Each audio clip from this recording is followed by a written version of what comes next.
हामीले संविधान दिवसको दिन असोज 3 गते यही सानेपाको केन्द्रीय कार्यालयमा संविधान संशोधनको आवश्यकता र चुनौती भनेर कार्यपत्र प्रस्तुत गर्दै एउटा बहसको थालनीको सुरुवात गर्यौं। जब नेपालको राजनीतिले कोल्ट्यो फेर्यो, नेकपा एमाले, नेपाली कांग्रेस सम्मिलित सरकारले 7 बुँदेमा एउटा बुँदा संविधान संशोधन, संघीयता, गणतन्त्र, लोकतन्त्र, समानुपातिक समावेशी प्रतित्वको मूल संरचनालाई खलल नहुने गरी देखा परेका चुनौती र समस्यालाई संशोधन गर्नुपर्छ भनेर निर्णय गरेपछि हामीले आदरणीय पार्टी सभापतिसँग सरसल्लाह गरेर यो पेशागत बुद्धिजीवी विभाग, नेपाल डेमोक्रेटिक लयर एसोसिएसनले 7 प्रदेशमा हामीले अन्तर्क्रियात्मक छलफल मास मिटिङको कार्यक्रम गर्यौं। हाम्रो यात्रा माघको 17 गते कोशी प्रदेशबाट सुरु भएको यात्रा फागुनको 18 गते कर्णालीमा गरेर हामीले विश्राम गर्यौं। यो यात्रामा संविधानविदहरू आज प्रतीकको रूपमा काशीराज दाहाल आउनु भएको छ, तर सबै संविधानविदहरूले हामीलाई साथ दिनुभएको छ। भीमार्जुन आचार्यले कोशी प्रदेशमा आफ्नो पेपर प्रस्तुत गर्नुभएको छ भने सूर्य ढुङ्गेलले हाम्रो मधेस प्रदेशमा, पूर्णमान साक्यले बागमती प्रदेशमा, राधेश्याम अधिकारीले गण्डकी प्रदेशमा, काशीराज दाहाल सरले लुम्बिनी र सुदूरपश्चिम प्रदेशमा, डाक्टर विपिन अधिकारीले कर्णाली प्रदेशमा। साथै हामीले प्रदेशको पनि अवधारणा आओस्, प्रदेशका के चाहन्छन् त समाजसेवी, बुद्धिजीवी, नागरिक समाजले भनेर प्रदेश स्तरीय पनि हामीले पेपर प्रस्तुत गर्यौं। र यो कार्यक्रमको मोडालिटी ड्यासले सुन्ने, फ्लोरले बोल्ने, अन्तर्क्रिया गर्ने, पेशाकर्मीहरूको पनि भव्य उपस्थिति भयो, बुद्धिजीवीहरूको, पार्टीको साथीहरूको पनि उत्साहजनक सहभागिता भयो। र यो रिपोर्ट राइटिङको रूपमा त्यहाँका साथीले उठाएका मुद्दाहरू हामीले सम्प्रेषण गरेका छौं, दस्तावेज ल्याएका छौं। हामी चाहन्छौं यो पार्टीको पुँजी बनोस्, सम्पत्ति बनोस्।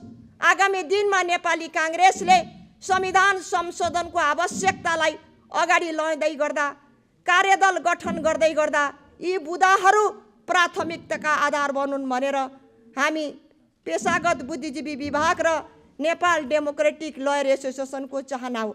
त्यसैले तपाईहरुको बीचमा हामीले यो प्रतिवेदन सार्वजनिक गर्दैछौं, पार्टी सभापतिलाई हस्तान्तरण गर्दैछौं।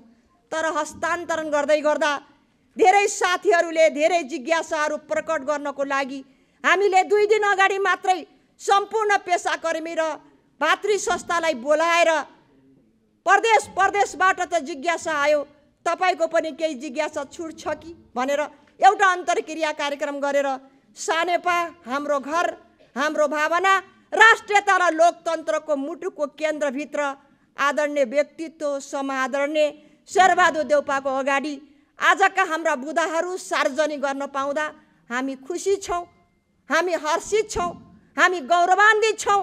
हामी चाहन्छौं यो सम्पत्ति र पुँजी पार्टीले ग्रहण गरोस्।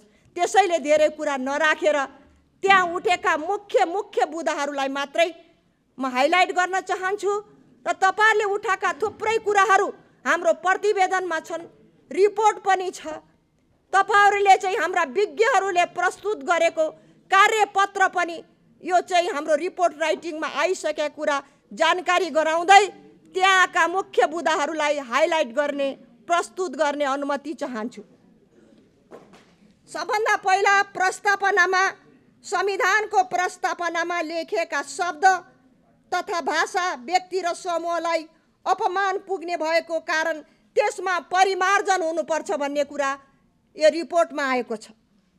प्रस्तावनामा राष्ट्रिय महिला हिंसा उल्लेख गरेको हुँदा त्यसलाई पुनर्विचार गर्नुपर्छ। संविधानको प्रस्तावना नै हिन्दू राज्यको व्यवस्था आउनुपर्छ भन्ने उहाँले राख्नु भएको छ। जोडले ताली पड्काइदिनुस्। मौलिक हकको सन्दर्भमा आएको छ। हालको संविधानमा भएको मौलिक हकहरूको कार्यान्वयन भएको छैन। संविधानमा व्यवस्था गरेका मौलिक हकहरूको कार्यान्वयनमा सरकारले जोड दिनुपर्छ भन्ने कुरा उठ्या छ। राज्यले गर्न नसक्ने मौलिक हक किन राख्यो? यदि राख्ने हो भने कार्यान्वयन हुनुपर्छ भन्ने कुरा उठाउनु भएको छ।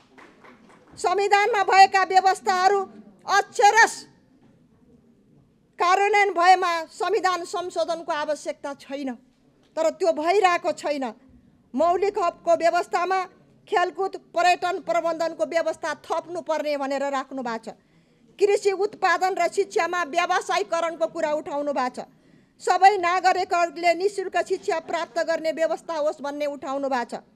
राष्ट्रिय सुरक्षा नीति बनाई यस अन्तर्गत खाद्य सुरक्षा, पोषण सुरक्षा, बाली वस्तु सुरक्षा जस्ता क्षेत्र समेट्नुपर्ने भनेर आएको छ।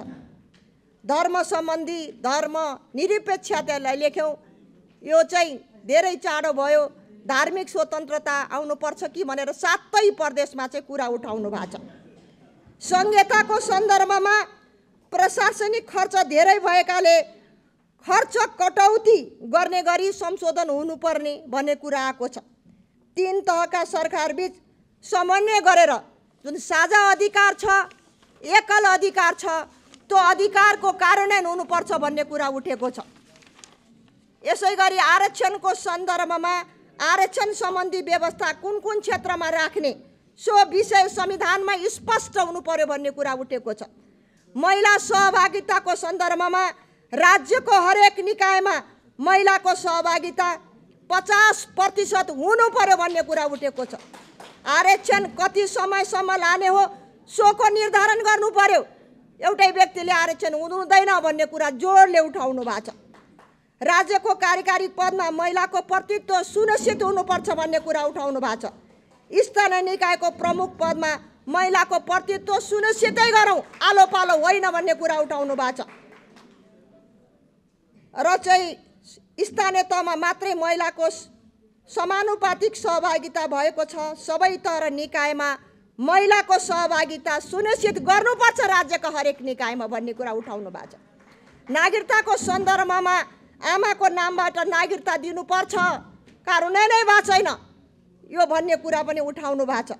निर्वाचन क्षेत्रको कुरामा चाहिँ महिलाको लागि छुट्टै निर्वाचन क्षेत्र हुनुपर्छ, महिला बीच प्रतिस्पर्धा हुनुपर्छ भन्नुभएको छ।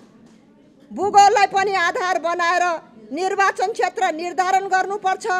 जनसङ्ख्यालाई मात्र ध्यान दियो भने पहाड र हिमाल जस्तो क्षेत्रमा प्रतिनिधित्व हुँदैन, त्यसलाई पनि हेर्नुपर्छ, भूगोललाई पनि भन्नुभएको छ। निर्वाचन प्रणालीमा सुधार गरिनुपर्छ। यो मिश्रित निर्वाचन प्रणालीले कसैको बहुमत हुन दिएन, अस्थिरताको खेती भयो।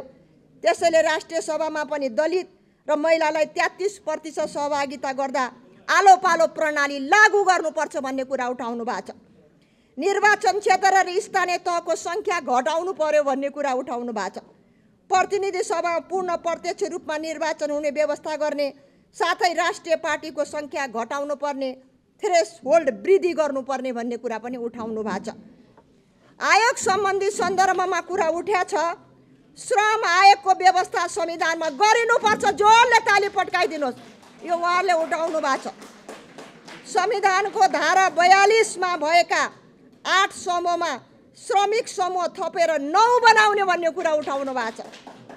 हाल व्यवस्था भएको संवैधानिक आयोगमा चाहिँ संशोधनको जरुरत छ भन्ने कुरा चाहिँ उठाउनु भएको छ। जातीय आयोगहरू हटाएर समावेशी आयोग भनेर राख्नुपर्छ कि भन्ने कुरा उठाउनु भएको छ। स्थानीय तहको सन्दर्भमा जिल्ला सभा र जिल्ला समन्वयको कामै छैन भनेर 7 प्रदेशमा उठाउनु भएको छ। के काम भन्नुभएको छ? स्थानीय निकायको चुनाव चाहिँ अब चाहिँ दलले उठिने होइन, मान्छेले उठिने होइन, दलविहीन बनाऊ, दलले चाहिँ पछाडि चाहिँ भोट आइसकेपछि चयन गरोस् भनेर स्थानीय तहको चुनाव दलविहीन हुने व्यवस्था गर्नुपर्छ भन्नुभएको छ। स्थानीय तहको सङ्ख्या घटाई वार्डको सङ्ख्या चाहिँ वृद्धि गर्नु पर्यो भनेर उहाँले भन्नुभएको छ। यसै गरिकन सामाजिक सुरक्षा सम्बन्धी सन्दर्भमा संविधानमा देशका सबै नागरिकको लागि सामाजिक सुरक्षाको प्रत्याभूति गरिनुपर्छ। साथै युवाको रोजगारीका निम्ति बेरोजगार भत्ता, सिपमूलक तालिमको व्यवस्था संविधानमा उल्लेख गर्नै पर्छ भन्नुभएको छ, तब मात्रै युवा पलायन हुन्नन् भन्नुभएको छ। जातीय तथा वर्ग सन्दर्भमा 10 नामी समाजको आरक्षणको व्यवस्था गर्ने, समानुपातिक प्रणालीमा संशोधन गरेर वास्तविक पिछडिएको वर्गलाई समावेश गर्नुपर्ने भन्ने कुरा उठेको छ। कृषिसँग सन्दर्भमा छ कृषिसँग युवा पुस्तालाई जोड्ने, प्रवृत्ति मैत्री बनाउने भन्ने उठेको छ। कृषि क्षेत्रको समग्र विकासको लागि भूमि, सिँचाइ, वन, सहकारी क्षेत्र एकीकृत गरी कृषि मन्त्रालय बनाउनुपर्छ भन्ने कुरा उठाउनु भएको छ। शिक्षा र स्वास्थ्यको क्षेत्रमा मानव विकासका निम्ति आध्यात्मिक र योग शिक्षामा जोड दिनुपर्छ भनेर उठाउनु भएको छ। जोडले ताली पड्काइदिनुहोस्। आध्यात्मकले परिवर्तन गर्छ। शिक्षा तथा स्वास्थ्य क्षेत्रमा सार्वजनिक महत्त्वका क्षेत्रलाई प्रदेशबाट झिकेर सङ्घमा राख्नुपर्छ। अब तल राखेर हुन्न भन्नुभएको छ। अन्य सन्दर्भमा म आइसकेका छु लास्टतिर 165 जना सङ्घीय निर्वाचित सांसद रहने व्यवस्था गर्ने, प्रदेशमा समानुपातिक पूर्ण समानुपातिक हटाउने, कम्तीमा प्रवेशिका अध्ययन गरेका व्यक्तिलाई मात्रै निर्वाचित हुने व्यवस्था गर्नु पर्यो। पढेको मान्छे सांसद हुनु पर्यो भनेर धेरै ठाउँमा उठाउनु भएको छ। जनप्रतिनिधिलाई दलको सुविधा दिनु हुँदैन, सुविधा लिने भत्ता लिने भनेर धेरै प्रदेशमा विरोध गर्नु भएको छ। 70 वर्ष उमेर पुगेकालाई जनप्रतिनिधि हुन नपाउने भन्ने व्यवस्था उनले उठाउनु भएको छ। अन्तमा चाहिँ उठाउनु भएको छ हाम्रो अन्तमा म आइसकेको छु। अन्तमा चाहिँ एकछिन भूतपूर्व सैनिक सङ्घले उठाएको मुद्दा छ, यहाँ मैले लेखिसकेको छु। उहाँले चाहिँ अरू सेनाहरूको उल्लेख भयो, वीर गोर्खाली भनेर चाहिँ गर्नुपर्छ भन्नुभएको छ। जोडले ताली पड्काइदिनुहोस्। यो पनि आएको छ, वीर गोर्खाली भनेर आएको छ। संविधानले वीर गोर्खाली भनेर नचिन्ने, नेपालको शिर चाहिँ अरूले उठाउने भनेर चाहिँ उहाँले चाहिँ भूतपूर्व सैनिक सङ्घबाट आएको छ। यसै गरी चाहिँ विभिन्न पेसाकर्मीको कुरा आएका छन्। म आग्रह गर्न चाहन्छु, यो जिस्ट मात्रै हो। हाम्रो रिपोर्ट, तपाईँहरूले दिएका सुझाव, अन्तर्क्रियाको अन्तर्विषयवस्तु यो हाम्रो रिपोर्टमा दस्तावेजको रूपमा उल्लेख भएको छ। हामीले केही बुदालाई मात्रै हाइलाइट गरेका छौँ। त्यसैले सभापतिज्यूलाई आग्रह गर्न चाहन्छु, अब चाहिँ नेपाली काङ्ग्रेसले संविधान सम्बन्धी जुन आयोग बनाउँछ, कार्यदल बनाउँछ, यो पेसागत बुद्धिजीवी विभाग, यो सबै पेसाकर्मीहरूको पनि यो सुझावलाई कार्यान्वयन गरेर त्यो कार्यदलमा पनि सहभागी भएर अगाडि जान म सभापतिज्यूलाई कुरा राख्न चाहन्छु, अनुरोध गर्न चाहन्छु। सबैलाई हामीले आज एउटा ट्रेन बसाएका छौँ। 7 वर्ष त्यसमा बहस चलेको छ र आज हाम्रो 7 प्रदेशमा संविधानविदहरू जानुभएको छ। काशीराज दाहाल सरले त अझ 2टै प्रदेशमा जानुभयो, पेपर पनि प्रस्तुत गर्नुभयो, यहाँ पनि आउनु भएको छ। सबैलाई आभार प्रकट गर्दछु।